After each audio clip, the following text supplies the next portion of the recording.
warahmatullahi wabarakatuh.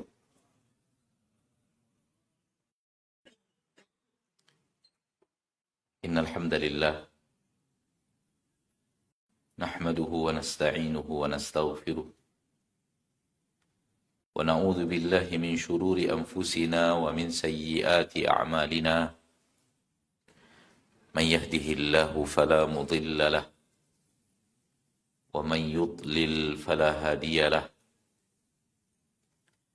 أشهد أن لا إله إلا الله وحده لا شريك له وأشهد أن محمدا عبده ورسوله صلى الله عليه وعلى آله وأصحابه ومن تبعهم بإحسان إلى يوم الدين سلم تسليما كثيرا أما بعد. Ma'asyiral muslimin wal muslimat, al-hadirin wal hadirat, wal musyahidin wal musyahidat, dimanapun Anda berada, rahimani wa rahimakumullah. Mari kita bersyukur kepada Allah tabaraka wa ta'ala, Rabbul izzati wal jalalah, wa Rabbul jabaruti wal malakuti wal kibriyai wal azamah,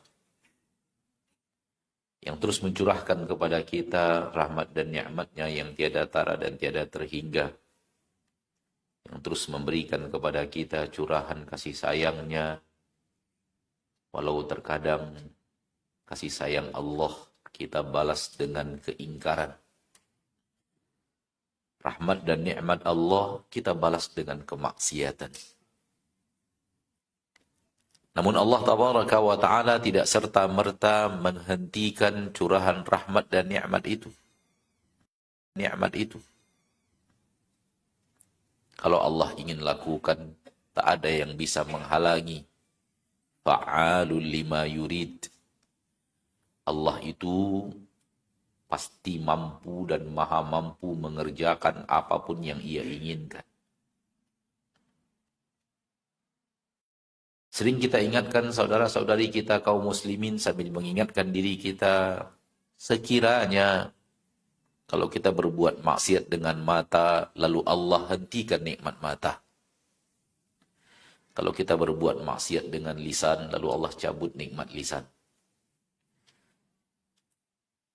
La qaddarahullah, semoga Allah tidak pernah takdirkan itu di dalam hidup kita. Tapi seperti yang kita katakan tadi, kalau Allah mau melakukannya, pasti Allah tak ada yang bisa menghalangi apa yang ingin Ia lakukan. Ia pasti bisa untuk melakukan itu, alangkah mudahnya bagi Allah. Kalau kita berbuat maksiat dengan telinga, Allah hentikan nikmat telinga, pendengaran. Kalau kita berbuat maksiat dengan kaki dan tangan, Allah hentikan nikmat kaki dan tangan dengan melumpuhkan kita. La qaddarahullah, semoga tidak pernah Allah lakukan itu dan takdirkan itu di dalam hidup kita. Sekiranya itu yang terjadi, apa yang akan bisa kita lakukan? Kita dalam keadaan buta, tuli, bisu, lumpuh kaki dan tangan. Jadilah kita seonggok daging tak berguna, sampah masyarakat, dan akan menyengsarakan dan menyusahkan siapapun yang ada di sekitar kita. Na'udzubillah tsumma na'udzubillah min dzalik. Dan ini menunjukkan kasih sayang Allah yang tiada tara, maha pengasih Allah yang tiada tara, maha penyayang Allah yang tiada tara. Lihatlah betapa banyaknya maksiat manusia kepada Allah setiap hari, enggak usah jauh-jauh, di negeri kita ini saja. Betapa banyaknya orang setiap hari berbuat maksiat dengan mata, setiap hari berbuat maksiat dengan telinga, setiap hari berbuat maksiat dengan lisannya. Namun Ar-Rahman, Ar-Rahim, Allah Maha Pengasih, lagi Maha Penyayang. Yang kasih sayangnya tak ada yang menyamai kasih sayang siapapun, saking Allah Tabaraka wa Ta'ala memiliki sifat pengasih dan penyayang yang sampai kepada puncak kasih dan sayang. Namun akan tiba suatu masa di mana ada orang-orang itu yang tak akan lagi akan diberikan Allah kasih dan sayangnya. sehingga satu tetes minuman pun tak akan Allah berikan kepadanya.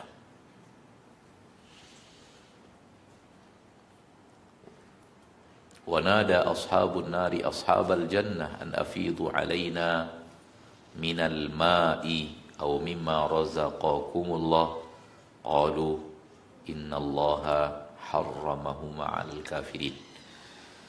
Penduduk neraka memanggil-manggil penduduk surga. Penduduk neraka dan penduduk surga bisa saling melihat. Maka penduduk neraka memanggil-manggil penduduk surga, neraka dengan azabnya, surga dengan kenikmatannya. Semoga Allah jadikan kita salah satu di antara penduduk surga itu, dan Allah jauhkan kita menjadi salah satu di antara penduduk neraka.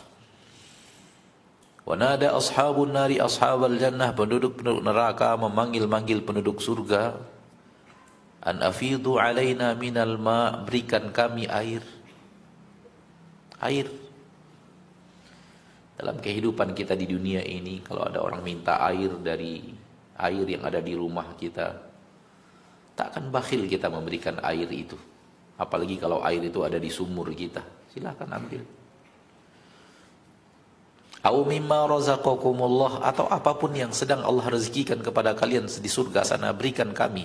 Qalu, penduduk surga akan menjawab, innallaha harramahuma 'alal kafirin.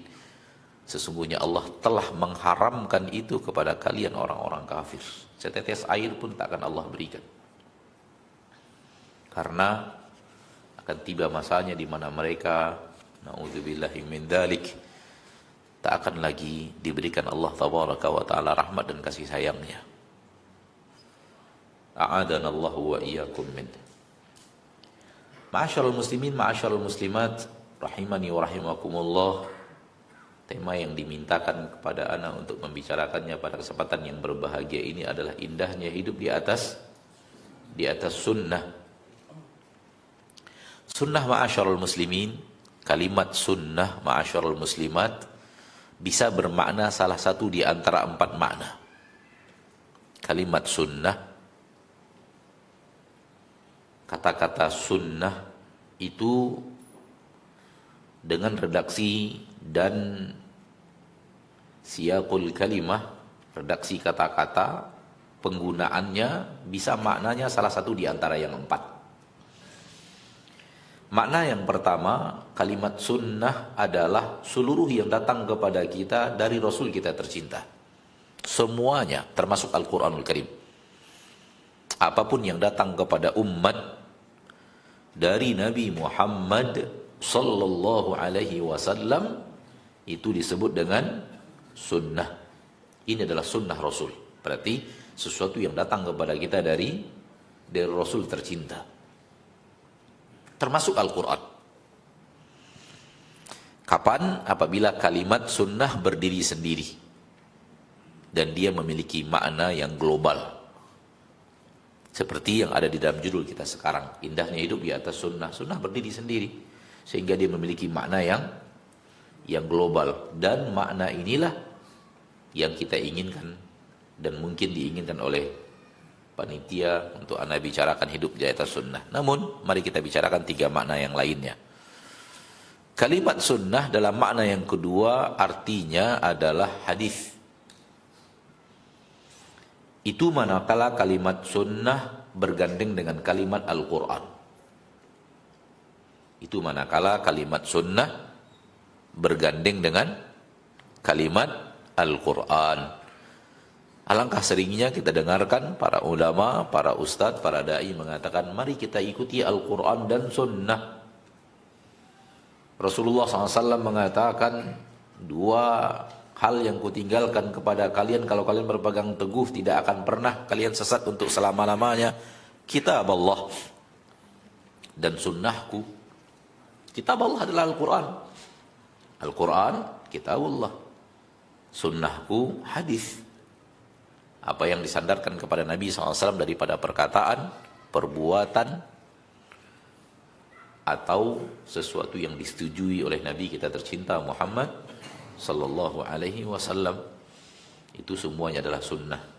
Yang ada di dalam Al-Quran, kitabullah, Al-Quran, sisanya adalah yang ada di dalam Apa yang dilakukan oleh Nabi, apa yang dikerjakan oleh Nabi, apa yang dikatakan oleh Nabi, apa yang di depan Nabi dilakukan dan di masa Nabi dilakukan dan Nabi tahu dan Nabi tidak melarangnya, menyetujuinya, maka ini adalah sunnah.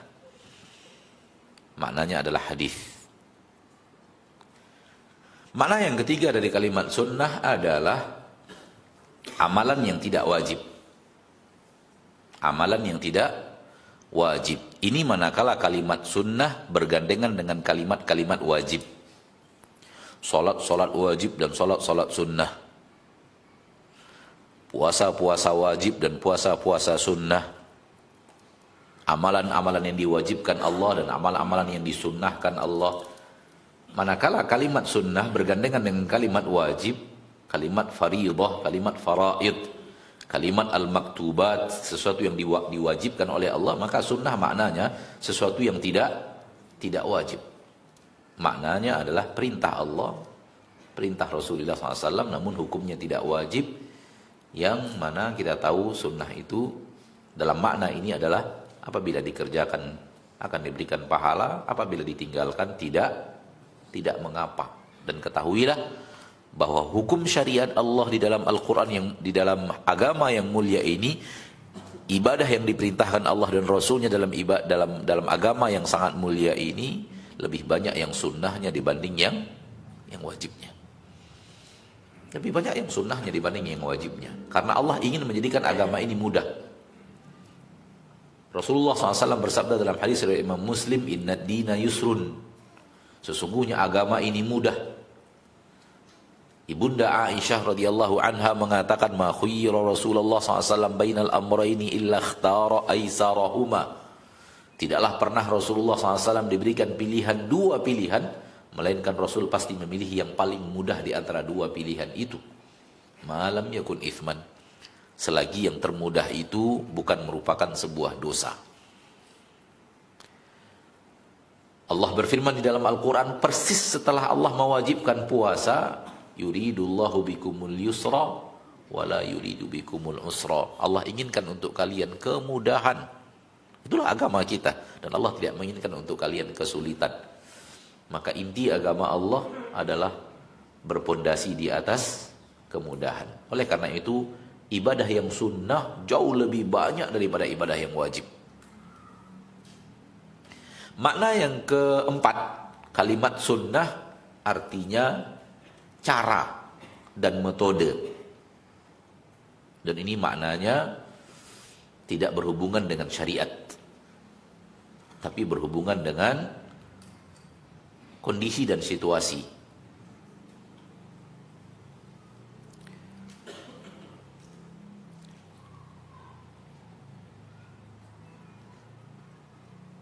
Apabila ada orang yang mengerjakan kebaikan di sebuah negeri, lalu sebelumnya belum ada di negeri itu kebaikan yang seperti itu, lalu kemudian dia diikuti dalam kebaikan itu, maka dia telah melakukan sunnah hasanah.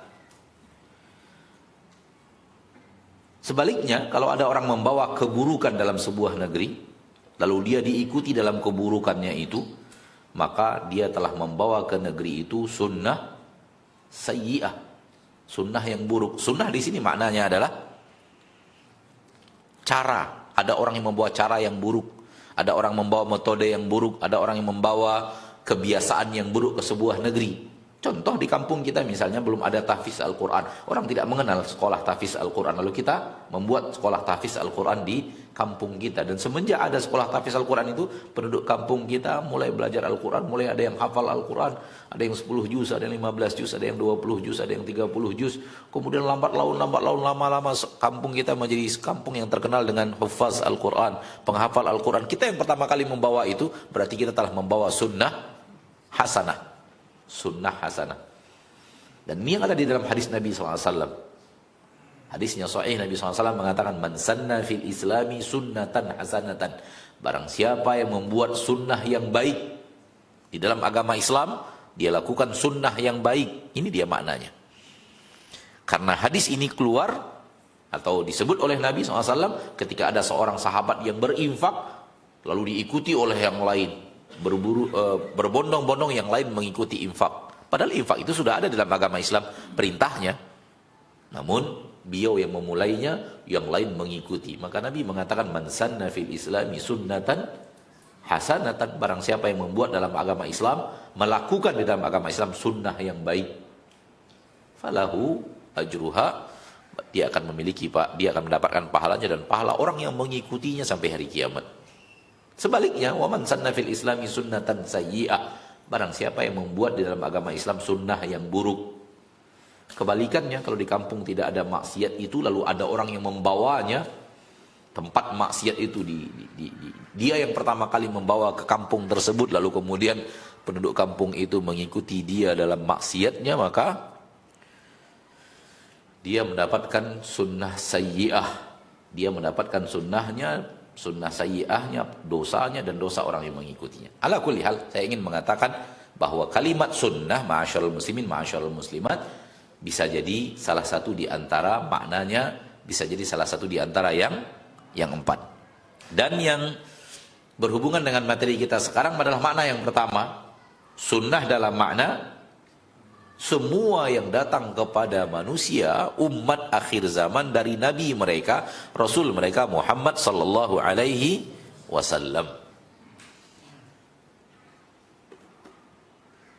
Ketika Nabi sallallahu alaihi wasallam mengatakan di dalam hadis yang sahih dari Imam Tirmidzi, "Fa'alaikum bisunnati." Hendaklah kalian pegang teguh sunnahku. Ini maknanya Al-Quran dan sunnah. Ini maknanya semua yang datang dari Nabi SAW dan yang datang dari Nabi SAW Al-Quran dan sunnah. Tidak hanya hadis saja Al-Quran campakkan. Ini mustahil, bukan ini maknanya. Alaikum bisunnati. Hendaklah kalian pegang teguh sunnahku. Semua yang datang kepada kita dari Nabi kita tercinta Muhammad sallallahu alaihi wasallam. Addu 'alaiha bin nawajis, gigit dengan gigi gerahammu, gigi, supaya kokoh berpegangnya, benar-benar kuat berpegang dengan sunnahnya. Maka ini maknanya, makna sunnah di dalam hadis ini adalah semua yang datang kepada kita dari Nabi kita tercinta Muhammad sallallahu alaihi wasallam. Dan yang datang kepada kita dari Nabi Muhammad sallallahu alaihi wasallam, kedua-duanya wahyu. Kedua-duanya wahyu, baik Al-Quran, itu adalah wahyu yang diwahyukan kepada beliau, baik sunnah, ya dalam makna hadis, itu pun wahyu yang diberikan kepada Nabi sallallahu alaihi wasallam. Dan dalilnya jelas di dalam Al-Quran surah An-Najm, Allah berfirman, wa ma yantiqu 'anil hawa in huwa illa wahyu yuha. Tidaklah dia, yaitu Nabi, berbicara dari hawa nafsunya, dari hawa dirinya, tidak dari keinginan beliau, dari hasrat beliau, bukan. In huwa illa wahyu yuha. Apa yang ia ucapkan adalah wahyu yang diwahyukan kepadanya. Maka sunnah dan Al-Quran sama. Maksud sama adalah sama-sama wahyu. Oleh karena itu seluruh para ulama ahlu sunnah mengatakan hujjah Al-Quran dan hadis sama. Hujjah Al-Quran dan hadis sama. Al-Quran dan hadis dalam berhujjah sama-sama kuat. Tak ada beda berhujjah dengan Al-Quran dan berhujjah dengan hadis. Kenapa? Dua-duanya datang dari Allah. Dua-duanya wahyu.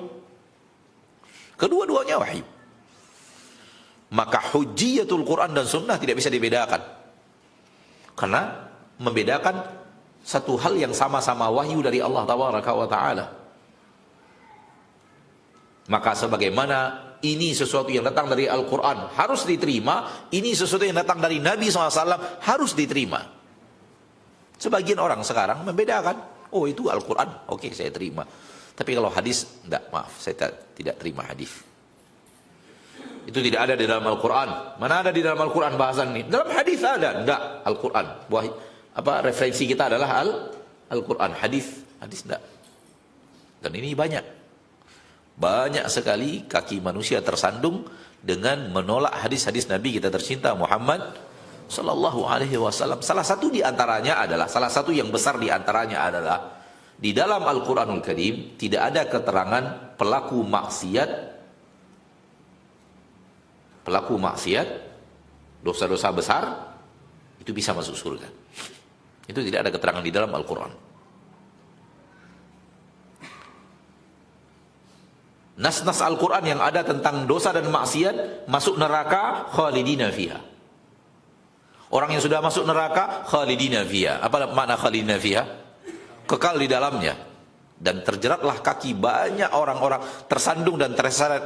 Menyelewenglah pemahaman banyak orang bahwa pelaku maksiat di neraka selama-lamanya. Yang masuk neraka nggak mungkin bisa keluar dari neraka. Kita katakan di dalam hadis ada. Kata mereka, Al-Quran lebih jelas dan lebih tegas. Hadis sahih, Nabi SAW mengatakan bahwa barang siapa yang mengucapkan asyhadu an la ilaha wa asyhadu anna Muhammad Rasulullah dan wafat di atas itu, di atas bersyahadat itu, di atas syahadat itu, maka Nabi SAW mengatakan dia masuk surga apapun amalnya. Abu Dzar berkata, wa in zana wa in syarak, wa in zana wa in sarak. Walaupun di dunia dia berzina dan mencuri ya Rasulullah. Kata Rasulullah, ya, wa in zana wa in sarak. Zina dan mencuri dua-duanya dosa besar. Barang siapa yang wafat muslim, bersyahadat la ilallah dan syahadatnya ada sampai hari kiamat dan tak hancur dengan kesyirikan dan kekufuran, dia pasti masuk surga kata Nabi. Abu Dzar sampai bertanya, wa in zana wa in sarak. Nas tegas. Ini tauhidnya tidak rusak dengan kesyirikan dan kekufuran. Tapi dia melakukan dosa besar. Dan dosa besar tidak sampai kepada dosa syirik dan dosa kufur. Selagi tidak dihalalkan. Kalau sudah dihalalkan, lari kepada dosa kufur. Selagi dia berbuat maksiat dan masih yakin dia berbuat maksiat, tidak menghalalkan maksiat. Kalau sudah menghalalkan, hukumnya lain. Menghalalkan yang diharamkan Allah, larinya dosanya dosa kufur namanya. Abu Dzar sampai bertanya 3 kali, wa in zana wa in sarak. Walaupun dia berzina mencuri ya Rasulullah, wa in zana wa in sarak. Ketiga kali, wa in zana wa in sarak. Walaupun dia mencuri, walaupun dia berzina, kata Nabi SAW, wa in zana wa in sarak, wa in raghima anfu Abi Dzar. Walaupun Abu Dzar enggak suka. Dan Abu Dzar tetap meriwayatkan kalimat Nabi, wa in raghima anfu Abi Dzar. Walaupun Abi Dzar enggak senang dengan kalimat ini, tetap diriwayatkan oleh. Dan ini menunjukkan amanahnya para sahabat. Sekiranya kita lah itu, kita simpan yang ini. Ini celaan bagi saya, wa in raghima anfu Abi Dzar. Tapi inilah para sahabat. Mereka tidak ada yang dengan sengaja berdusta. Tidak ditemukan di dalam biografi sahabat Nabi SAW, sengaja berdusta itu tidak ditemukan. Nah, baik. Maka yang dimaksud dalam berpegang teguh di atas sunnah, indahnya hidup di atas sunnah adalah semua yang datang kepada kita dari Nabi kita tercinta Muhammad Sallallahu Alaihi Wasallam, baik Al-Quran dan sunnah. Baik Al-Quran yaitu kitabullah atau sunnah yaitu hadis, kedua-duanya adalah yang datang kepada kita dari Nabi kita tercinta SAW. Hidup akan terasa indah di atas itu. Kenapa? Pertama, kita yakin di atas agama yang hak. Kita yakin di atas hidayah. Kita tidak ragu bahwa inilah jalan yang lurus. Kenapa? Tegas ada di dalam sunnah Nabi Sallallahu Alaihi Wasallam. Apa yang kita lakukan? Tegas ada di atas sunnah Nabi. Nabi Sallallahu Alaihi Wasallam melakukan seperti itu, dan kita pun melakukannya seperti itu. Timbul kenyamanan, timbul ketenangan dan ketentraman, bahwa kita yakin di atas hidayah. Allah berfirman di dalam Al-Quran surat An-Nur, wa in tuti'uhu tahtadu. Kalau kalian taat kepada Rasul itu, niscaya kalian akan mendapatkan hidayah. Surah An-Nur ayat 54. Kalau kalian taat kepada Rasul, apa makna taat kepada Rasul? Mengikuti sunnah. Patuh kepada Rasul SAW, mengikuti sunnah Rasul. Seperti apa Rasul? Seperti itu kita. Saya sering mengatakan, mengistilahkan secara logika, kalau Rasul belok kanan, kita belok kanan. Kalau Rasul belok kiri, kita belok kiri. Kalau Rasul lurus, kita lurus. Rasul berhenti, kita berhenti. Rasul jalan, kita jalan. Itulah dia taat dan patuh. Dan itulah kewajiban umat. kepada Rasulnya tercinta Muhammad sallallahu alaihi wasallam. Dan orang-orang yang melakukan itu, tidakkah dia terasa nyaman? Yang dia lakukan adalah sesuatu yang dia tahu benar-benar datang dari Nabi Muhammad sallallahu alaihi wasallam. Contoh, kita yakin dan percaya, tahu dengan ilmu yang jelas bahwa Rasul kita tercinta Muhammad sallallahu alaihi wasallam tidak membimbing zikir berjamaah setelah sholat, dan tidak juga memimpin doa bersama setelah sholat. Nas tegas, karena tidak ada riwayat satupun yang menunjukkan ke arah itu. Berapa kali Rasul sholat seumur hidup bersama para sahabat, dan setiap sholat bersama sahabat Rasul pasti menjadi imam, dan tidak ada satu riwayat pun bahwa Rasul memimpin zikir berjamaah setelah sholat, dan Rasul memimpin doa setelah sholat. Timbullah keyakinan yang sangat kuat di dalam hati, inilah amal Rasul kita tercinta, inilah sunnah Rasul kita tercinta. Maka ketika kita melakukan seperti itu, kita melakukannya dengan penuh ilmu. Di sini para ulama mengatakan ilmu mendatangkan ketenangan batin, dan tidak ilmu mendatangkan keraguan-raguan di dalam batin. Dan hidup dengan keraguan-raguan itu tidak indah. Hidup yang indah itu hidup di atas ilmu. Oleh karena itu, kenapa agama Rasul adalah agama ilmu? Ilmu tentang kebenaran. Dan kenapa kita diwajibkan untuk menimba ilmu? Kita diwajibkan untuk mengikuti Rasul. Yang namanya mengikuti, tahu apa yang dikerjakan oleh yang diikuti. Itu baru namanya mengikuti. Tak mengikuti namanya kalau kita centang perenang, bahkan nggak tahu Rasul melakukan apa sih, nggak tahu.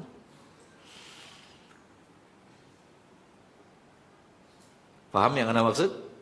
Perintah umat ittabi'uhu, ikuti Rasul itu. Makna mengikuti, ketahui apa yang beliau lakukan, kerjakan seperti apa yang beliau lakukan. Oleh karena itu para ulama selalu mengatakan sebelum beramal berilmu dulu. Karena ini mengikuti yang benar. Ini taat yang sesungguhnya. Karena ketaatan-ketaatan yang tidak sesuai dengan apa yang dikerjakan Rasul bukanlah ketaatan. Walau kita menganggapnya ketaatan, itu bukan ketaatan. Kenapa? Rasul tidak demikian.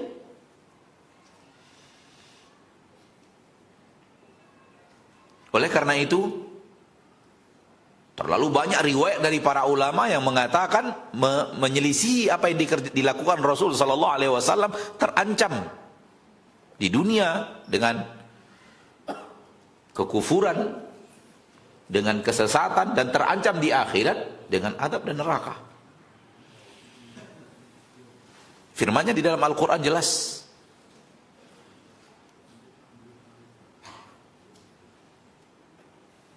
Maka ma'asyiral muslimin, ma'asyiral muslimat, rahimani wa rahimakumullah, ketika kita melakukan ketaatan kepada Allah benar-benar mengikuti sunnah Rasul sallallahu alaihi wasallam, yang akan terjadi adalah ketenangan dan ketentraman di dalam jiwa.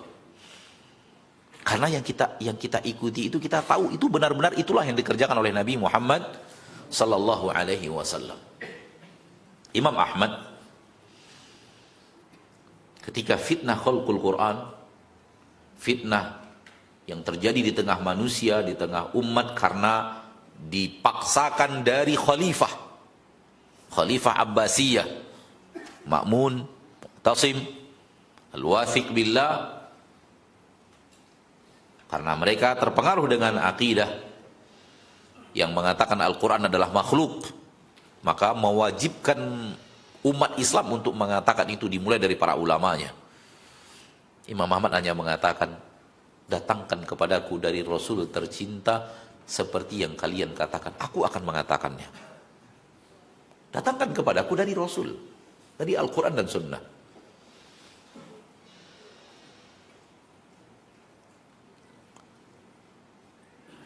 Aku mau mengatakan Al-Quran makhluk dengan syarat ada di dalam Al-Quran, ada di dalam sunnah. Datangkan kepadaku sesuatu di dalam Al-Quran, sesuatu dalam sunnah yang menerangkan bahwa Al-Quran itu bahagian daripada makhluk. Aku akan mengatakannya. Tapi kalau tidak, aku tidak akan mengatakannya. Karena tidak ada di dalam Al-Quran dan sunnah. Yang ada dalam Al-Quran jelas kalam Allah. Kata-kata Allah. Perkataan Allah. Dan perkataan Allah sesuatu yang tidak bisa dipisahkan dari Allah itu sendiri. Bagaimana mungkin seseorang dengan perkataannya terpisah?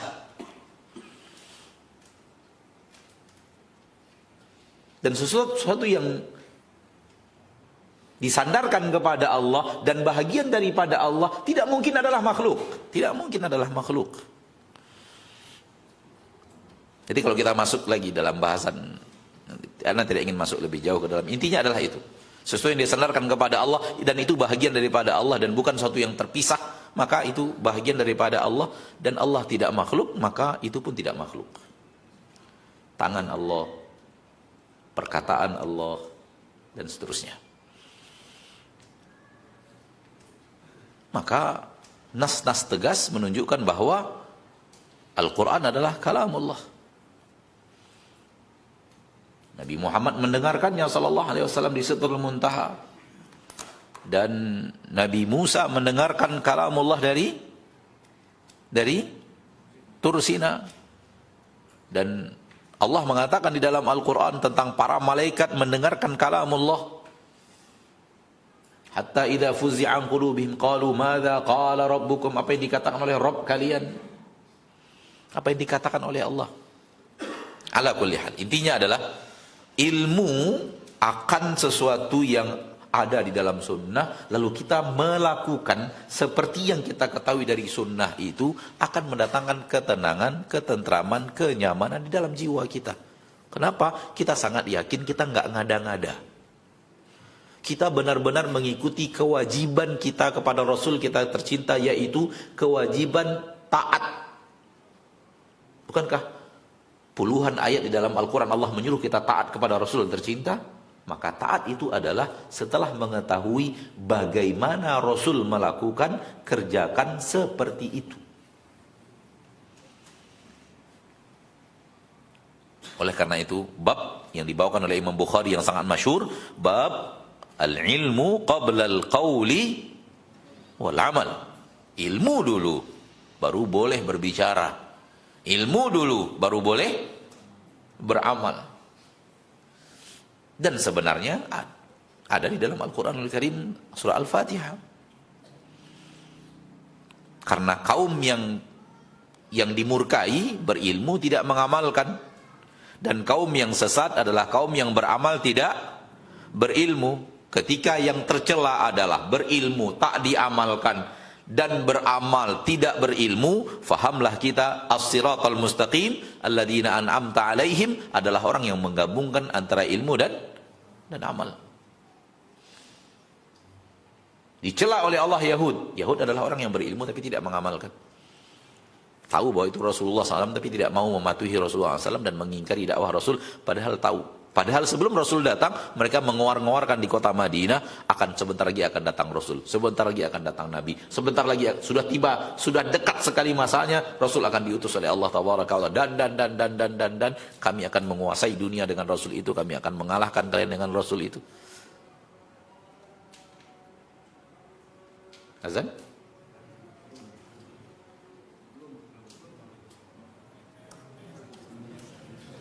Ya udah 1 menit lagi. Baik, insya Allah sebagaimana yang tadi dikatakan, kita ketika waktu azan tiba kita istirahat dulu sampai sholat, di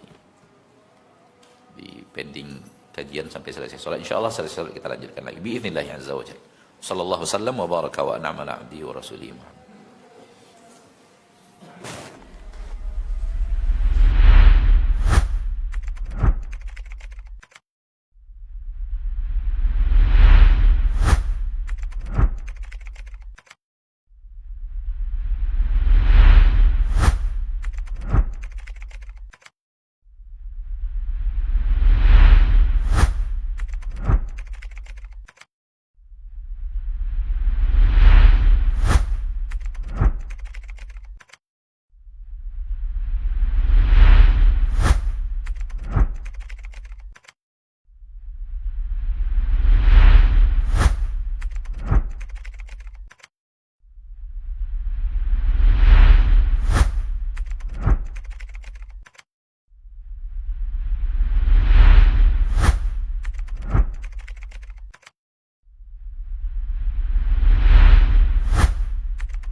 Rasulullah Shallallahu Alaihi Wasallam belum lama meninggal.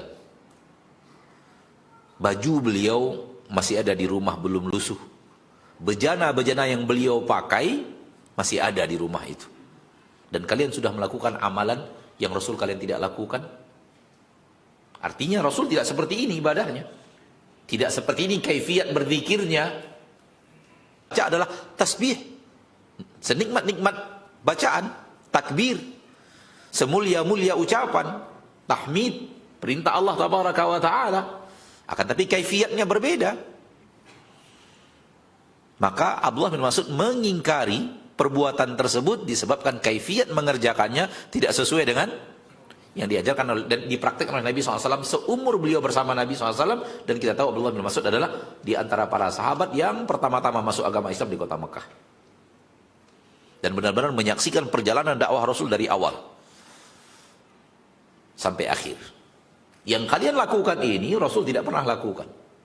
Padahal belum lama Rasul meninggal, bajunya masih ada di rumah dan bejana-bejananya belum pecah. Begitu yang dikatakan oleh Abdullah bin Mas'ud.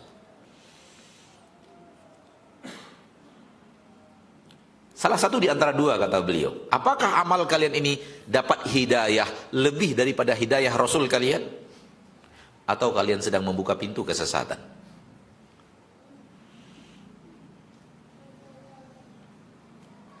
Nas tegas. Pilih salah satu. Wa halahuma mur, dan kedua-duanya pahit. Siapa yang berani mengatakan hidayah kami lebih daripada hidayah Rasulullah? Siapa yang berani mengatakan, coba? Kami dapat petunjuk dari Allah yang lebih daripada petunjuk yang diberikan Allah kepada Rasulullah sallallahu alaihi wasallam. Ayo ucapkan. Wahai orang-orang yang menyelisihi sunnah Nabi sallallahu alaihi wasallam dan tahu dia telah menyelisihi sunnah Nabi, ayo katakan itu kalau berani. Semua orang akan tahu bahwa Anda di atas sesuatu yang sangat tidak memuliakan Rasulullah SAW kalau Anda berani mengatakan Anda di atas hidayah yang lebih daripada hidayah Rasulullah SAW yang diberikan Allah kepada Rasulullah SAW. Mustahil dan mustahil dan mustahil. Dan itu yang dikatakan Abdullah bin Mas'ud kepada sekelompok orang yang melakukan kaifiat ibadah yang tidak pernah diajarkan oleh Nabi SAW dan tidak pernah dipraktekkan, dan beliau tidak pernah melihat Nabi seperti itu dan mengajarkannya kepada para sahabat seperti itu. Apakah kalian berada di atas hidayah yang lebih daripada hidayah Nabi kalian, atau kalian sedang membuka pintu kesesatan? Dua-duanya pahit. Dijawab hidayah tidak mungkin, dijawab kesesatan enggak juga, enggak mau. Sehingga jawabannya tak sesuai dengan pertanyaan. Jawabannya itu bahasa kitanya. Enggak, jawabannya itu kalau dalam bahasa Arabnya haidah, melenceng dari pertanyaan, itu? Ngeles. Nah, ngeles. Jawabannya ngeles. Yang ditanyakan kalian sebenarnya ini, amal kalian sekarang ini apa sebenarnya yang kalian yakini tentang amal kalian ini? Dapat hidayah lebih daripada Nabi? Para Nabi tidak melakukan seperti ini? Atau kalian sedang membuka kesesatan? Itu pertanyaannya. Kami hanya ingin kebaikan. Jawaban seorang ahli ilmu, ahlu sunnah, ahli tentang sunnah Nabi SAW, ahli ilmu, ulamanya para sahabat, kam min muridin lil khairi lam yusibhu. Betapa banyak orang yang menginginkan kebaikan tapi tak dapat kebaikan itu. Kalau tidak ikuti sunnah nggak dapat. Karena seluruh kebaikan ada di dalam sunnah Nabi SAW. Maka lihatlah, sunnah Nabi mengajarkan segala-galanya. Bagaimana menjadi pemimpin, bagaimana menjadi rakyat, bagaimana menjadi suami, bagaimana menjadi istri, bagaimana menjadi orang tua, bagaimana menjadi anak, bagaimana menjadi pedagang, bagaimana menjadi pembeli, bagaimana bermasyarakat dengan tetangga, bagaimana kalau kita punya karyawan, bagaimana kalau kitalah karyawannya, bagaimana mana yang halal dalam jual beli, mana yang diharamkan Allah Taala. Bagaimana cara tidur, bagaimana cara makan, bagaimana cara pasang sendal, bagaimana cara pasang baju, bagaimana bercermin, bagaimana. Coba diajarkan semuanya. Saya yakin dan percaya, perusahaan paling bonafit di permukaan bumi ini tidak memiliki peraturan bagaimana cara masuk toilet. Saya yakin itu. Perusahaan paling bonafit di permukaan bumi ini, cari apapun perusahaannya, sehebat apapun perusahaan itu, apakah dia memiliki bagaimana tata cara toilet, masuk toilet, keluar toilet, apa yang boleh di dalam toilet, apa yang tidak boleh di dalam toilet. Sementara kitab para ulama kita kalau dikumpulkan ribuan halaman soal itu saja. Lihat kesempurnaan agama Allah. Berikutnya yang membuat nyaman di atas sunnah, jelas yang benar, jelas yang salah. Itu membuat kita nyaman. Kenapa tidak? Yang benar jelas. Kenapa ini benar? Karena ini argumentasinya, ini ayatnya, ini hadisnya, begini Rasul mengamalkan, begini Rasul mengerjakan, begini para sahabat dahulu kala, jelas. Kenapa ini batil? Tidak ada keterangannya dari Rasul tercinta. Rasul tidak ajarkan. Mana ayatnya, mana hadisnya? Di sebuah majelis, di sana di Kota Pekanbaru, sebuah majelis, ada pertanyaan datang ketika itu, Ustadz, apa hukumnya membaca surat Yasin di malam Jumat, ngumpul pindah dari rumah ke rumah, yang biasa kami lakukan di komplek kami. Ana mengatakan ketika itu, Ana tidak mau jawab. Takutnya nanti dinisbatkan jawabannya kepada Ana. Tapi Ana minta kepada yang bertanya, tolong tanyakan yang mengamalkan. Tolong bertanya kepada yang mengamalkan. Kalau ditanyakan kepada Ana, nanti Ana jawab, nisbatnya kepada Ana, Ustadz itu melarang. Ustadz itu tidak membolehkan. Kata Ustadz itu nggak boleh. Nisbatnya kepada Ana. Padahal kalau kita pun menjawab, kita menjawab pakai apa? Pakai ilmu, pakai sunnah. Tapi kadang-kadang ya gitulah. Kadang-kadang begitulah, dinisbatkan kepada ustadz saja. Padahal ustadz menyampaikannya baik ilmu. Harusnya dinisbatkannya kepada ilmu, kepada sunnah itu sendiri. Anda katakan begini saja, tanyakan yang mengamalkan. Toh mereka mengamalkan, tanyakan. Tapi pertanyaannya seperti berikut ini. Anda yang ngajarkan. Apakah Nabi dan para sahabat pernah melakukan seperti ini? Baca surat Yasin bersama, berjamaah, malam Jumat, rutin, kemudian pindah dari rumah ke rumah. Pernah atau tidak? Udah itu saja pertanyaannya. Silakan. Bahkan tanyalah kepada ustadz yang membolehkan. Supaya Anda tahu bahwa mereka ada atau tidak. Ada atau tidak sunnahnya. Kalau ada, wallahi kita ingin jadi apa ya? Jadi orang terdepan mengamalkan gitulah. Ingin jadi panitianya, ingin jadi. Kalau memang itu sunnah Nabi. Apa tidak, itu Al-Quran. Di dalamnya ada perkumpulan masyarakat, di dalamnya ada ukhuwah Islamiyah, di dalamnya ada. Namun itu tidak dikerjakan Rasul. Sementara Rasulullah yang paling tahu, yang paling mengerti, yang paling berilmu, yang paling diridhoi Allah Tabaraka wa Ta'ala. Dan ana katakan, bagi antum yang dapatkan jawaban dari siapapun yang menjawabnya, tolong sampaikan kepada ana apa jawaban mereka. Dan yang pernah melapor, yang pernah menyampaikan ini jawabannya, semuanya anggukan gelengan universal. Semuanya menggeleng, Rasul tidak pernah melakukan. Sahabat tidak pernah, termasuk ustadz-ustadznya. Ustadz yang membolehkan pun mengatakan Rasul dan para sahabat tidak pernah melakukan itu. Itu yang anak katakan gelengan universal. Semuanya menggeleng. Pernahkah Rasul lakukan? Semuanya menggeleng. Enggak. Lalu kalau kenapa diamalkan?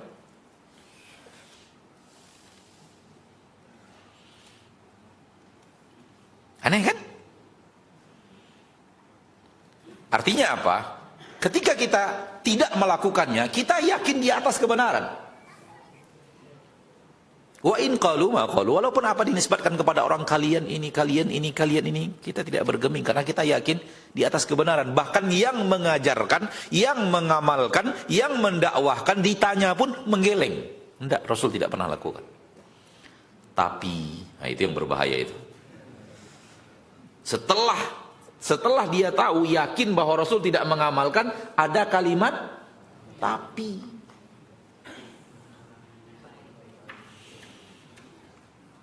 Aneka ragam redaksi, tapi itu baik.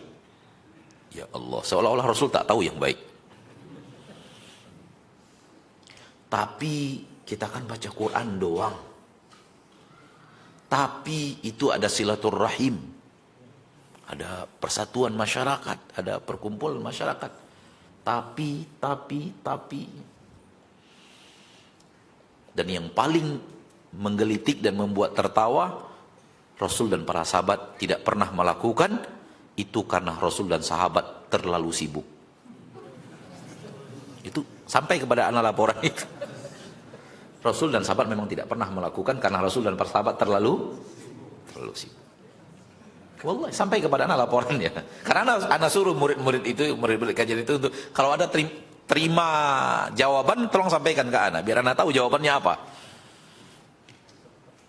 Tapi yang jelas kata kuncinya adalah gelengan universal. Kalau antum mau praktekkan di Jakarta, lakukan di Jakarta. Tanyakan yang di Jakarta Timur kalau ada, Jakarta Barat, Jakarta Pusat, Jakarta Selatan. Ada nggak Rasul melakukan itu bersama para sahabat ketika beliau hidup bersama para sahabatnya? Dan ana sangat yakin tetap gelengan universal. Maka berada di atas sunnah, yakin di atas kebenaran. Kenapa tidak menjadikannya indah coba? Itulah dia ilmu.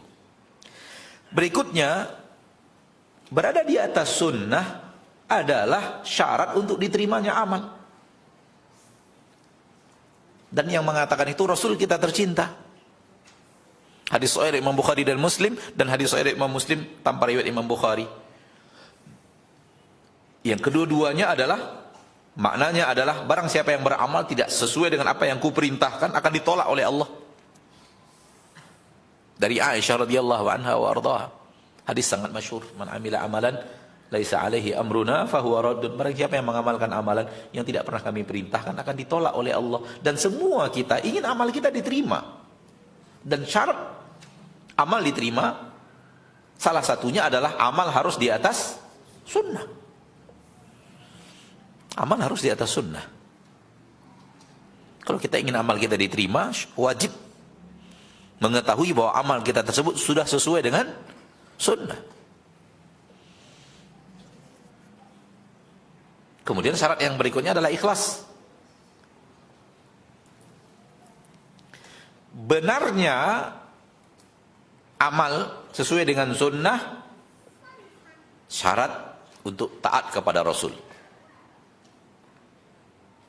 Dan ikhlas syarat untuk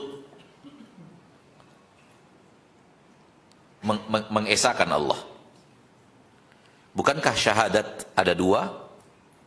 Asyhadu an la ilaha illallah wa asyhadu anna Muhammadan Rasulullah.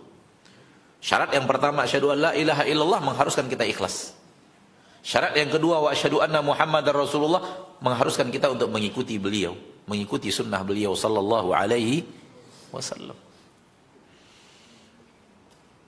Semua kita ingin amal kita diterima. Bahkan ketika kita mengingatkan saudara-saudari kita yang kita tahu mereka berada di atas sesuatu yang tidak sesuai dengan sunnah, kita ingatkan itu salah, kembalilah kepada sunnah. Tujuan kita demi Allah agar ibadah mereka diterima di sisi Allah. Tak ada maksud dan tujuan untuk ingin menyalah-nyalahkan, ingin menang sendiri, ingin sok tahu dan semacamnya. Enggak. Karena kita tahu amal itu tidak sesuai dengan sunnah Nabi, maka Nabi sendiri yang mengatakan sallallahu alaihi wasallam bahwa amal yang tidak sesuai dengan apa yang beliau ajarkan akan ditolak oleh Allah. Kasihan kita kepada saudara-saudari kita kaum muslimin dan muslimat yang rajin beramal, tapi kita tahu amalnya tidak sesuai dengan sunnah. Makanya kita wajib menasihati. Dan tujuan kita adalah agar kembali kepada sunnah, karena itulah kewajiban kita kepada Nabi kita tercinta SAW, dan agar ibadah yang mereka lakukan di sisi Allah di akhir nanti diterima. Saudaraku, saudariku, amal kita yang tidak diterima tidak masuk dalam catatan amal soleh yang diletakkan di timbangan padang mahsyar. Karena tidak diterima, bagaimana akan menjadi amal soleh? Dia ditolak.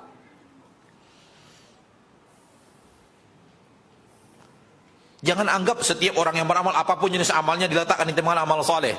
Syaratnya sesuai dengan sunnah Nabi. Semua kita ingin timbangan kebaikan kita lebih berat daripada timbangan keburukan. Semua kita ingin itu. Termasuk saudara-saudari kita yang berada di atas amalan tidak sesuai dengan sunnah, dia ingin timbangan kebaikannya lebih berat daripada timbangan keburukannya.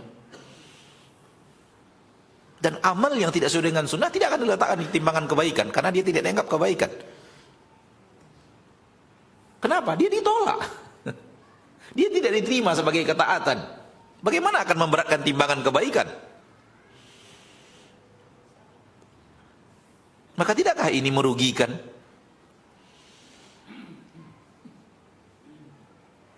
Bahkan rajin beramal yang tidak diajarkan Nabi SAW terancam neraka.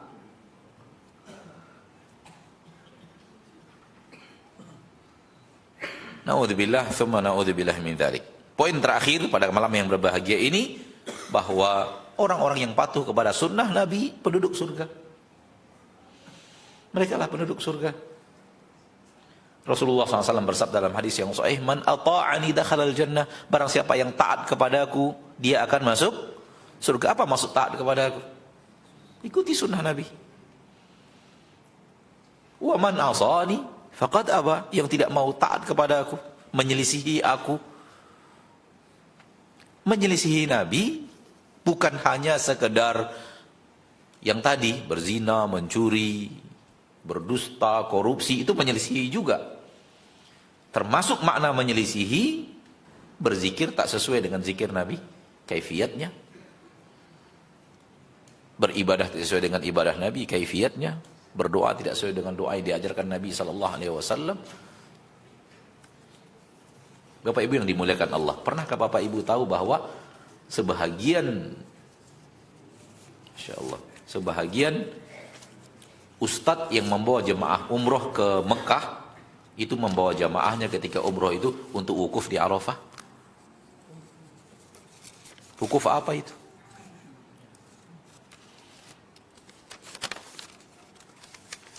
Ya, apa yang akan kita katakan coba? Wukuf di Arafah hanya ada musim haji. Ditentukan tempatnya, ditentukan tanggalnya, ditentukan jamnya. Oke, tempatnya sama, tanggalnya beda.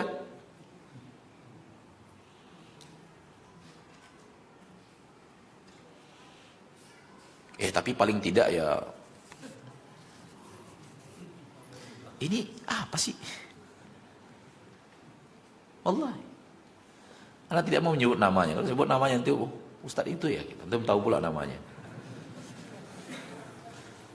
Bawa jemaahnya wukuf ke Arafah musim umroh, bukan musim haji.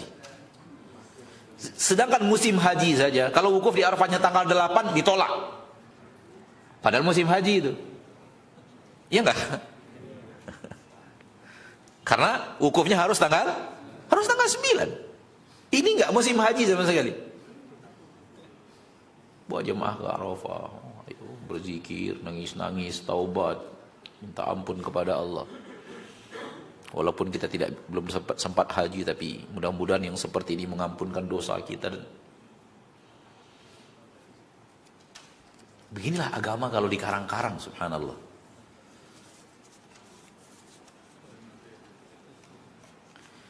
Amalan yang tidak sesuai dengan sunnah Nabi ditolak, maka lihat beberapa ayat di dalam Al-Quran, termasuk di akhir-akhir surat Az-Zumar.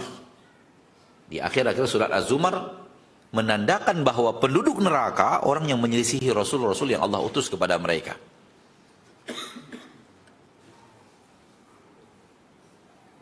Hatta idza ja'uha futihat abwabuha wa qala lahum khazanatuha alam ya'tikum rusulun minkum yatluna 'alaikum ayati rabbikum wa yundhirunakum liqa'a yaumikum hadza. Tidakkah telah datang kepada kalian rasul-rasul Allah yang membacakan kepada kalian ayat-ayat Allah? Ini menandakan bahwa penduduk neraka adalah yang menyelisihi Rasul. Oleh karena itu kelanjutan hadis tadi, man ata'ani dakhalal jannah wa man asani, barang siapa yang menyelisihiku, Tidak mengikuti Rasul artinya menyelisihi. Karena kewajibannya adalah mengikuti Rasul sallallahu alaihi wasallam. Terakhir kita tutup dengan nasihat seorang ulama, Sa'id ibn Musayyib, ulama Madinah, ketika melihat orang setelah azan subuh salat 2 rakaat, berdiri lagi salat lagi 2 rakaat, berdiri lagi salat lagi 2 rakaat, berulang-ulang salat rakaat tambahannya. Didekati oleh ulama ini Sa'id bin Musayyib dan mengatakan kepada beliau, "Anda salat apa?" Rasulullah mengajarkan hanya 2 rakaat salat sunat fajar. Anda menambahkan berkali-kali. Salat apa? Orang ini menjawab, "Apakah Allah akan azab saya karena saya salat?" Pertanyaan logika yang sangat hebat. Cuman sayang dia berhadapan dengan ulama. Dia berhadapan dengan ahli ilmu yang tahu dan mengerti kewajiban taat kepada Rasulullah sallallahu alaihi wasallam. Sa'id bin Musayyib menjawab, rahimahullah, ulama tabi'in, Allah tidak akan adab engkau karena engkau salat, tapi Allah akan adab engkau karena engkau menyelisihi sunnah nabimu. Nah, terlalu banyak sekarang pertanyaan seperti ini, mirip dengan ini. Kita zikir kok salah? Salahnya di mana zikir? Kita baca Quran kok salah? Salahnya apa?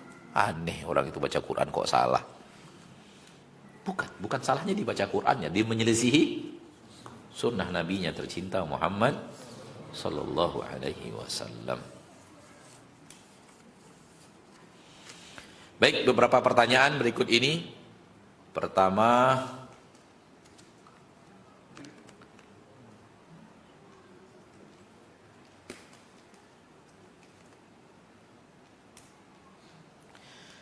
Ustadz, bolehkah kita puasa Daud tanpa izin suami karena kita akan berbuka jika suami membutuhkan? Akhlak di dalam sunnah istri kepada suami ketika akan berpuasa sunat, akhlaknya adalah meminta izin. Meminta izin. Maka lakukan. Maka apa? Lakukan, minta izinnya kepada suami. Sudah diajarkan. Wallahu ta'ala alam. Masa sih suami melarang kita beribadah gitu? Hah? Nah.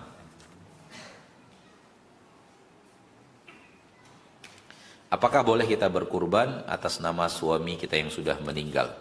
Wallahu alam. Lebih baik berkurban untuk orang tua, untuk kakek yang ada, kakek juga orang tua kita yang ada hubungan. Wallahu a'lam.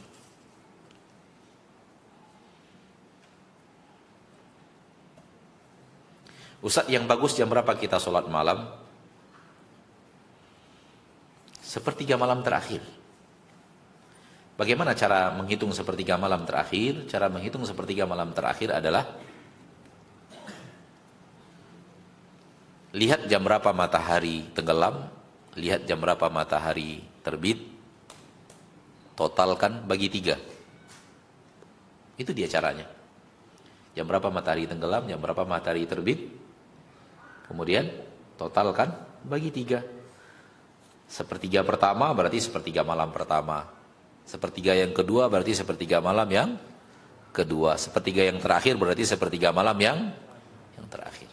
Ya kira-kira setengah 3. Wallahu a'lam. Tapi begitu cara menghitung sepertiga malam yang terakhir. Karena waktunya lebih afdol.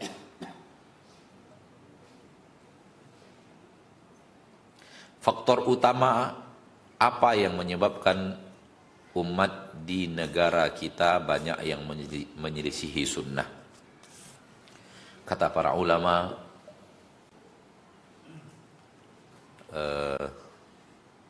la ta'jaban min halikin kaifa hawa, bal fa'jaban min salimin kaifa naja. Jangan engkau ditakjubkan dengan orang yang binasa. Bagaimana, kenapa mereka binasa? Kok bisa mereka binasa? Tapi takjublah kepada orang yang selamat, bagaimana mereka bisa selamat. Artinya apa? Artinya perhatian kita hendaknya lebih kokoh, lebih banyak kepada bagaimana cara selamat. Kenapa umat-umat terdahulu, Masya Allah, ulama-ulama terdahulu kokoh di atas sunnah. Bagaimana caranya supaya mereka, bagaimana cara kesolehan yang mereka lakukan. Apa yang ada di hati mereka, bagaimana konsep-konsep hidup mereka. Itu yang hendaknya kita lebih prioritaskan perhatian kita, bukan bagaimana orang hancur.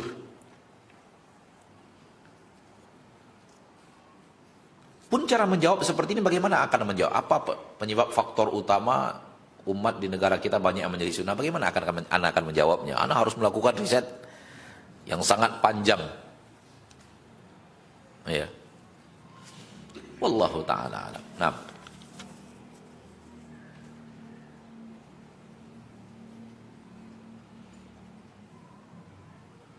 Bagaimana cara menasihati orang tua yang masih beramal tidak sesuai dengan sunnah karena kondisi di kampung yang masih banyak ritual-ritual yang tidak sesuai tuntunan Rasulullah SAW? Bagaimana cara menasihatinya? Orang tua, banyak orang tua yang sulit untuk mendapat nasihat dari anaknya. Kalau pembicaraannya langsung, banyak. Sedikit orang tua yang bisa membuka pintu diskusi dengan anaknya, dan kalau seandainya anaknya benar-benar mengucapkan yang benar, dia siap untuk menerima. Itu sedikit orang tua yang seperti itu. Ditambah syaitan pasti tidak akan suka.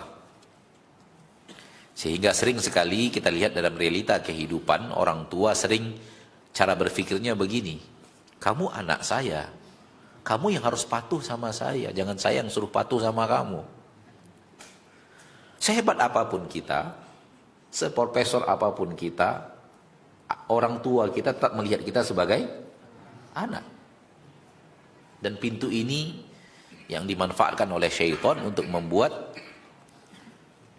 seringnya banyaknya orang tua yang sulit menerima nasihat dari anaknya. Maka lihat dulu orang tua kita apakah bisa diskusi langsung atau tidak. Kalau memang sulit, maka pindah dari cara yang lain. Salah seorang ustadz di ibu kota ini mengatakan, saya berkali-kali diskusi dengan orang tua saya tetap mental.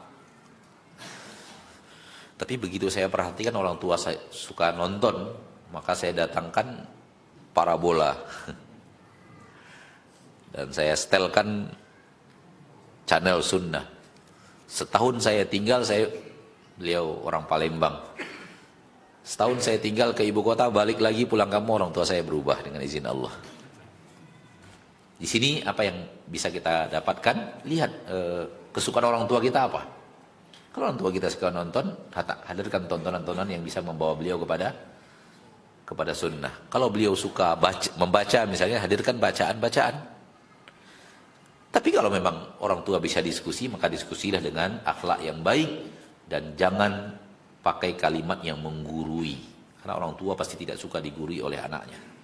Tetap dalam menasihati, kita adalah anak. Dari bawah ke atas. Disampaikan kepada saya, ada yang mengatakan kepada ayahnya ketika ayah ngajak ayahnya pergi pengajian, ya, yuk kita ngaji yuk, biar ayah jadi orang pintar. Itu kurang ajar anaknya itu. Kalimatnya itu benar-benar nyakitin gitu. Nanti ketika orang tuanya protes, ngadu ke ustaz, orang tua saya dinasihati ustaz gitu. Kamunya yang akhlaknya tidak baik ngomong ke orang tua. Jadi anak juga harus memilih kata-kata yang baik, situasi, kalimat. Karena beda orang tua menerima dari anaknya, menerima dari orang lain yang tidak ada hubungan dengan orang tuanya, beda. Termasuk anak mengalami sendiri. Kalau anak yang ngomong awal-awal dulu sulit. Tapi kalau anak lihat sahabat anak yang ngomong, cepat masuknya ke orang tua anak. Oleh karena itu anak suka bawa orang tua anak pergi ngaji dulu. Alhamdulillah. Dan di akhir-akhir hayat beliau, alhamdulillah, setiap ada masalah tanya Maududi dulu, udah ada kepercayaan gitu. Allahumma lakal hamd. Ya. Jadi seperti itu. Jangan sampai nasihat kita tidak, tutur katanya tidak dipilih, akhlaknya tidak diperhatikan. Bagaimanapun anak tetaplah anak, dan kewajiban anak tetaplah memuliakan orang tuanya dengan kata-katanya. Nabi Ibrahim mengatakan, ya abati, wahai ayahanda tercinta. Dan itu salah satu di antara akhlak yang dibawakan oleh Allah di dalam Al-Quran, Nabi Ibrahim kepada ayahnya. Apa korelasi antara taufik dan hidayah untuk mencari ridho Allah Tabaraka wa Ta'ala? Kalau hidayah yang dimaksud yang datang dari Allah, itulah taufik. Tapi kalau hidayah yang dimaksud sesuatu yang kita cari, itu perbuatan kita, namanya ikhtiar untuk mendapatkan hidayah. Sama juga kita mencari hidayah. Allah memberi hidayah. Nah, Allah memberi hidayah, itulah dia namanya taufik. Itulah dia namanya taufik. Taufik dari Allah kita untuk mendapatkan hidayah. Nah,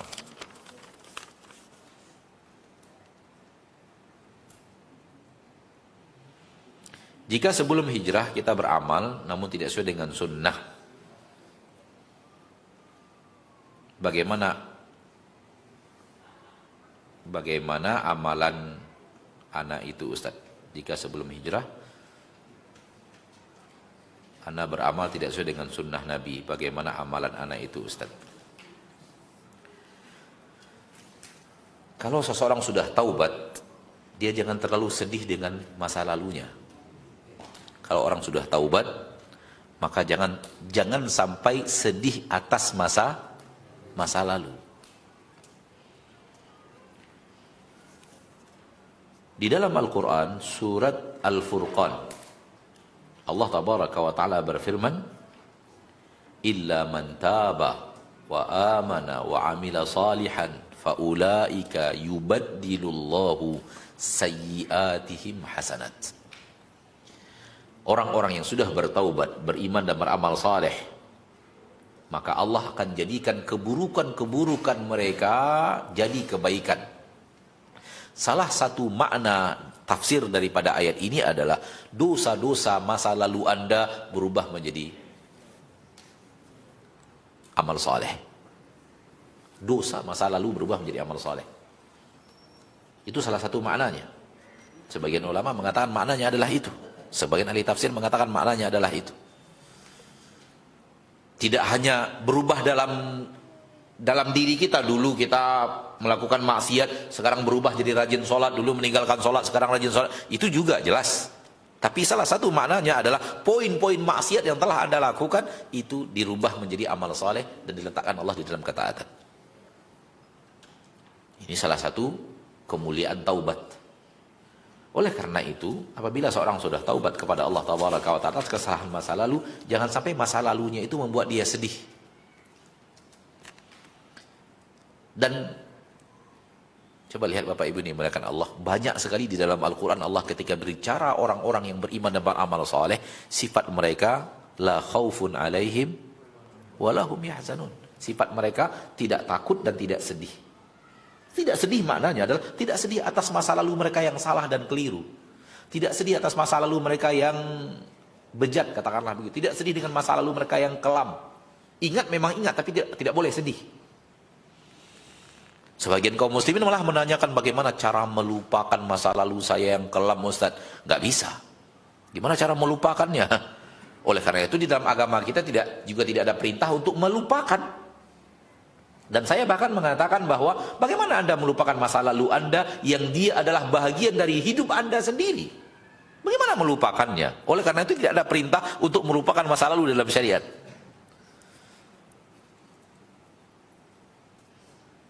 Maka yang ada adalah tetap ingat tapi nggak boleh sedih. Kenapa? Dengan taubat Allah Tabaraka wa Ta'ala menghapuskan dosa itu, menghapuskan kesalahan itu. Bahkan dosa masa lalu berubah menjadi ketaatan. Dan Imam Ibn Rajab membahasnya panjang lebar di dalam kitab Jami' Ulum wal Hikam bab ini.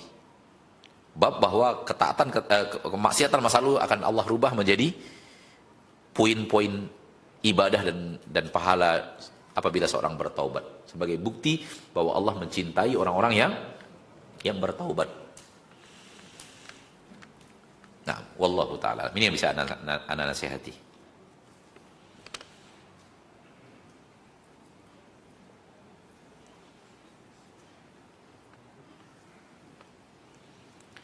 Kalau kita membaca zikir pagi dan petang secara berjamaah dengan membesarkan suara dengan tujuan melatih agar terbiasa dan cepat hafal, apakah yang kita lakukan itu adalah bid'ah? Kalau memang tujuannya adalah pembelajaran, maka dia pasti tidak berkelanjutan terus seperti itu. Sampai kepada murid-muridnya sudah pandai, berhenti kan? Ya atau tidak? Ya. Kalau memang itu seperti yang dikatakan pembelajaran, membiasakan, maka sampai kepada tujuan berhenti, amalkan masing-masing. Ini hanya untuk mempelajari. Seperti kita melatih jamaah haji misalnya, jamaah haji yang tak terbiasa dengan zikir pagi dan petang, kita latih di Mina. Kebersamaan kita baca zikir pagi petang hanya sampai ke batas, udah amalkan masing-masing. Karena banyak sekali alasan yang sama tapi untuk pekerjaan yang kontinu, itu bukan pembelajaran namanya. Itu bukan pembelajaran. Alasan saja untuk melakukan amalan dan tetap di atas amalan tersebut. Ya. Dan belum lama ini ada yang mengatakan kepada ana, ya, kita akan lakukan ini supaya jamaah juga latihan zikir setelah sholat, apa yang harus mereka baca, karena tidak semuanya menguasai zikir setelah sholat. Oleh karena itu kita ucapkan berjamaah agar mereka juga mengikuti kita, agar mereka juga pandai berzikir setelah sholat. Kok 50 tahun nggak pandai-pandai? Kalau tujuannya adalah pendidikan, sampai batas waktu, muridnya sudah paham, tinggalkan cara seperti itu. Ya, seperti kita mengajari anak-anak TK misalnya, hafalan zikir setelah sholat misalnya. Maka setelah sholat kita ajarkan anak TK. Setelah sholat berjamaah, hanya tujuannya latihan sana itu. Suruh mereka untuk mengamalkan masing-masing. Setelah mereka menguasai. Maka itu tujuannya pembelajaran, beda, hukumnya berbeda. Dengan yang tadi, kalau ini adalah pembelajaran, maka pasti setelah selesai berhenti. Itu namanya pembelajaran. Soal pembelajaran ulama mengatakan silahkan, tapi jangan sampai itu dijadikan alasan untuk maaf kami tidak mau berhenti, kami sedang melakukan pembelajaran tapi sudah 100 tahun. Wallahu ta'ala alam. Sampai di sini pertemuan kita. Semoga Allah tabaraka wa ta'ala rabbul izzati wal jalalah menjadikan kita hamba-hambanya yang haus terhadap sunnah dan ingin mengetahui sunnah dan ingin mengamalkan sunnah Nabi SAW, karena ingin amalnya diterima dan ingin sampai ke surga Allah tabaraka wa ta'ala. Dan itulah dia sebenarnya sesuatu yang harus di dalam hati setiap muslim. Dan tidak ada manusia di permukaan bumi untuk kita yang wajib kita taati seluruh perkataannya, wajib kita hindari seluruh larangannya selain daripada Nabi Muhammad sallallahu alaihi wasallam. Hal yang sangat aneh sekarang ini kita menyaksikan, ya, ketika Rasulullah SAW tidak mengamalkan, lalu kemudian mereka mengatakan boleh karena ulama fulan membolehkan, boleh karena ulama fulan membolehkan, boleh karena Imam Nawawi saja membolehkan. Padahal mereka sudah sampai kepada mereka itu tidak sesuai dengan apa yang diajarkan Nabi Sallallahu Alaihi Wasallam. Bagaimana mungkin agama ini dinisbatkan kepada seorang alim sementara kita sudah tahu Rasul tidak mengajarkannya? Wassallallahu wasallam wa baraka wa an'am ala abdihi wa rasulihi Muhammad. Subhanakallahumma wa bihamdika asyhadu an la ilaha illa anta astaghfiruka wa atubu ilaik. Assalamualaikum warahmatullahi wabarakatuh.